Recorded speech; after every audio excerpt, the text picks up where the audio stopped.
Hello again, Internet. Continuing on with my 4-minute reviews as though I've not been away for 3 centuries. This time it is NiGHTS into Dreams. NiGHTS into Dreams was produced by Sega for the Saturn system in 1996. It introduces 2 children, each having nightmares of their failure before fleeing from the nightmare demons into the dream world.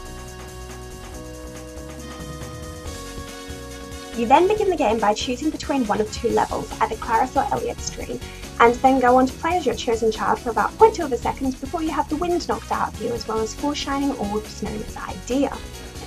It's then a very short walk up the hill to the fancy gazebo where NiGHTS is trapped. You fuse with NiGHTS and fly off to save the dream world. Each dream is split into 4 levels, one for each of the Idea, which you need to retrieve. Each level is an on-the-rails loop of a certain part of the dream area. Interestingly, if you time out, you revert to your child form and you can then freely explore the entire 3D dream area, though you will be pursued by an annoying floating alarm clock which will end the game if it catches you.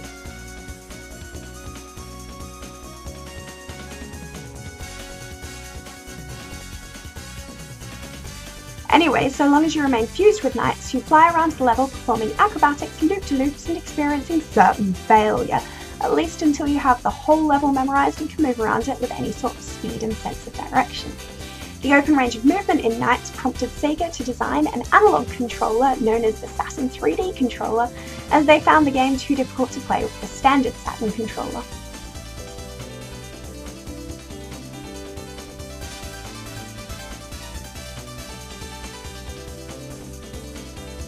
In each level, you must collect the 20 blue orbs and return them to the palace place in order to blow it up, retrieve your Idea, and move on to the next level.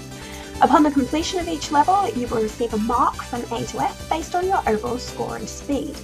Upon the completion of all 4 levels, you will zoom off to the boss level, a time-based area where you can either work out a very specific way to defeat the boss, or die once and the game tells you how to beat them in the hints section.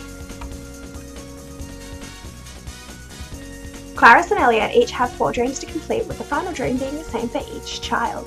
The final dream can only be unlocked by completing each of the previous dreams with, at worst, a C ranking. You can complete the game by only playing through one child's dreams, but the game will prompt you upon completion to play as the other one. Finishing the game with both children will unlock a special ending cutscene. NiGHTS into Dreams is a lot to take in at first, a speed-based game like Sonic, but with the addition of flying, making zooming past blue chips a common occurrence until you learn the levels. It also features acrobatics, which are used for defeating enemies and picking up collectibles, and a sort of chain system, meaning that picking up more collectibles in a row at speed increases your points earned.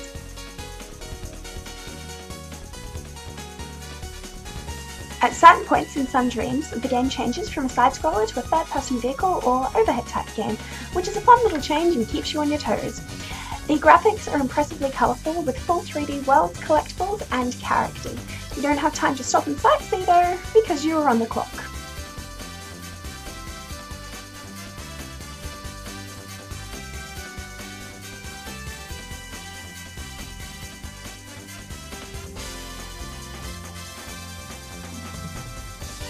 The upbeat music has an appropriately dreamlike feel to it and is quite nice. Unfortunately, it's not quite as memorable or catchy as many of the songs from its predecessor, the Sonic series. Nevertheless, it sets the stage, and with beautiful high-speed levels, NiGHTS into Dreams is worth a bit of a playthrough. With only 7 dreams, it is quite easy to finish quickly, and almost eternally replayable if you're intent on getting those high scores. I recommend NiGHTS into Dreams if you want a quick game to finish over the weekend, if you liked Sonic, if you like the fun high-speed gameplay, or maybe you just enjoy the zany, colourful graphics.